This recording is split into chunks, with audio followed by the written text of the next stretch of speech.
আমার মাথাটা খুবই গরম, আর আমি পড়তে পারছি না, সত্যি আমার খারাপ লাগছে। আর ওদের সম্বন্ধে আমাকে কেউ কিছু জিজ্ঞাসা করবে না। আমার সম্বন্ধে, আমার বউয়ের সম্বন্ধে, যদি আমার বউ চলে যায় আমি তোমাদের প্রত্যেক দিন লাইভ দেখাবো। আমার বউ যদি যেদিন চলে যাবে সেদিনও দেখাবো, যদি আমার বউ যেদিন থাকবে সেদিনও দেখাবো। আমি তোকে বলছি, যদি তুই চলে যাস, তোকে আমি তোর নামে অনেক অপবাদ করেছি।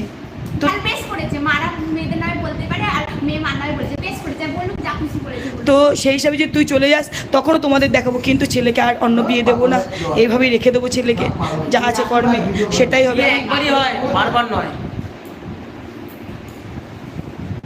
আমি অনেকবার বলেছিলাম এইটা পাঁচটা ভিডিও করি টাকা। আরে আমি ভিডিও করতে চাই না রে নন্দ, তুই যে বলছিস তুই বল নিজে, আমি ওদের কার সম্বন্ধে বলি তোদের কাছে গিয়ে? তোদের বাড়িতে গিয়ে তো ওরাই বলেছে। ওরা নোংরা ফ্যামিলি বলে তোরা নোংরা ফ্যামিলি হতে যাবি। হ্যাঁ তাহলে